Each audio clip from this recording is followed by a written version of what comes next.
இன்னைக்கு ராகுல் காந்தி அவங்க பிரதமர் வீட்டுக்கு முன்னாடி அவரு அவர் ஒரு போராட்டம் பண்றாரு. இந்த போராட்டத்தை பார்க்கும்போது எனக்கு அது தோணுச்சு. என்ன தோணுச்சுன்னா, வருஷம் வருஷம் நீங்க இருக்கிறப்ப நீட் தேர்வுல கொஸ்டின் பேப்பர் லீக் ஆச்சு. அன்னைக்கு இந்த போராட்டம் முன்னெடுக்கப்படல. ஆனா இன்னைக்கு இந்த போராட்டம் நீங்க முன்னெடுக்கும் பொழுது எனக்கு ஒரு கேள்வி வருது. என்ன கேள்வி வருதுன்னா, மாணவர்கள் போராட்டம் பண்ணும் பொழுது அதுல மாணவர் சம்பந்தமா பாக்குறேன். ஆனா இவர்களெல்லாம் போராட்டம் பண்ணும் பொழுது இப்ப அரசியல் எனக்கு பார்க்க தோணும். ஏன்னா அவர்களுக்கு நடக்கின்ற ஆட்சி, இந்த ஆட்சியை எந்த விதத்தில் நாம் இறக்கணும், எந்த விதத்தில் நெருக்கடி கொடுக்கணுன்ற மாதிரி இருக்குமோ அப்படின்ற சிந்தனை எனக்கு வருது. அதுக்கு தகுந்த மாதிரிதான் நிறைய கலைஞர்களும் சரி, நிறைய அமைப்புகளும் சரி, நிறைய இந்திய தேசத்துக்கு எதிராக கருத்து கொடுத்த நிறைய பேரும் அந்த உண்ணாவிரதத்திலேயே இந்த போராட்டத்திலேயே கலந்துக்கிறத பார்க்கும் பொழுது இந்த மாணவர் போராட்டம் என்பது தவறான வழி நடத்த போயிடுமோ அப்படின்ற ஒரு பயமும் அக்கறை உணர்வும் எனக்கு இருக்கு. நிச்சயமா அது போகக்கூடாது. இந்த மாணவர்களுக்கு என்னுடைய கோரிக்கை என்னன்னா, எதன் அடிப்படையில இந்த அமைப்பு ஆரம்பிச்சதுன்னு எனக்கு தெரியாது, உங்களுக்கும் தெரியாது. இது யார் பின்னாடி இருக்கிறாங்கன்னு எனக்கும் தெரியாது, உங்களுக்கும் தெரியாது. இதுக்கு பின்னாடி யார் இயங்குறான்னு நமக்கு நிச்சயமா தெரியாது. இது ஒரு அரசியல் சக்தி இயங்குதான்னு நமக்கு தெரியாது. நாம எல்லாருமே ஒரு பாமரன், நாம ஒரு வாக்காளர், நம்ம வாக்கு செலுத்துவோம்.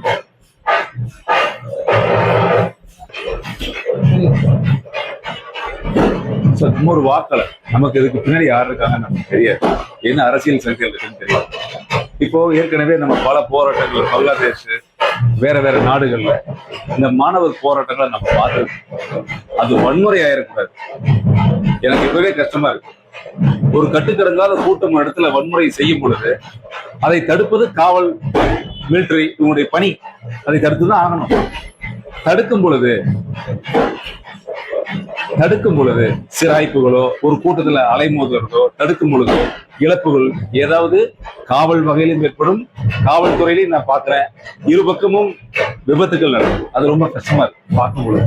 இது இல்லை நம்ம நாடு. நம்ம கோரிக்கை வச்சிருக்கோம். நேற்று இரவு கூட பிரதமர் மோடி அவங்க ஒரு பிரத்யேகமா ஒரு காணொலி வெளியிட்டிருக்கிறார். இதுக்கு நிச்சயமாக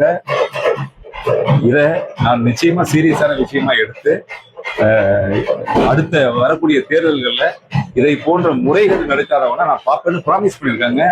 நடந்த விஷயத்துக்கு வருத்தம் தெரிவிச்சிருக்காங்க, மன்னிப்பு கேட்டிருக்காங்க. சோ அது பெரிய விஷயம் இல்லையா? சோ நாம எல்லாம் மக்கள் வாக்களித்து தேர்ந்தெடுக்கக்கூடிய ஒரு பிரதமர் நமக்கு ஒரு வாக்குறுதி கொடுத்திருக்காரு. அதை ஏன் நம்ம நம்ப மறுக்கிறோம்? நம்ம தானே வாக்கு செலுத்தியிருக்கோம்.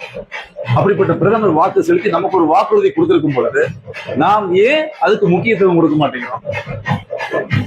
ராஜினாமா பண்றது, எத்தனை பிரச்சனைக்கு ராஜினாமா பண்றது? நீட்டுங்கிறது ஒரு குறிப்பிட்ட சாரர் குழந்தைகளுக்கான கனவு. அடிப்படையில லஞ்சம், ஊழல் எத்தனை துறையில தலைவரிச்சாங்க, எத்தனை போதை, எத்தனை இன்ஜெக்ஷன், நவீன போதையெல்லாம் வந்துருச்சு. லஞ்சா, ஸ்நாக், பவுடரு, ஊசி எல்லாம்.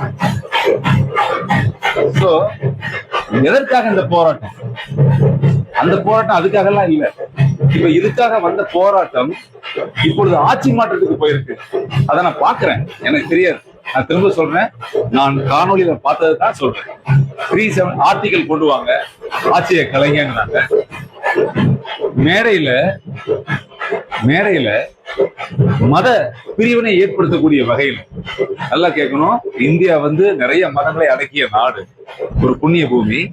இங்க மத பிரிவினை ஏற்படுத்தக்கூடிய வகையில வேறு மத பாடல்களை ஒளிபரப்புறதும் அச்சுறுத்தலா இருக்கு, பயமா இருக்கு. நான் இந்தியாவில வாழ்றதுக்கு எனக்கு ஒரு பயம் இருக்கு.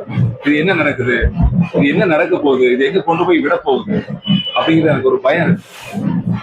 வேற வேற நாடுகள்ல நடந்த கலவரம் மாதிரி இந்தியாவை கூறு போடுவோன்னு ஒரு மேடையில பேசுறாங்க. இதுவும் பயமா இருக்கு. ஆக இந்த மாணவர்கள் பிரச்சனை அரசியல் கையில போயிடுச்சு. தயவு செய்து பெத்தவங்க, தமிழ்நாட்டிலயும் சரி இங்க இருக்கக்கூடிய பகுதியிலையும் இப்ப பரப்பிட்டே இருக்கிறாங்க. பெத்தவங்க தயவு செய்து தன்னுடைய பிள்ளைங்களை இந்த மாதிரியான விஷயங்களுக்கு தயவு செய்து அனுப்பாரு. ஏன்னா அது முழுக்க முழுக்க மாணவர் போராட்டமே இல்லை, இப்ப அரசியல் போராட்டமா முன்னெடுக்கிறாங்க.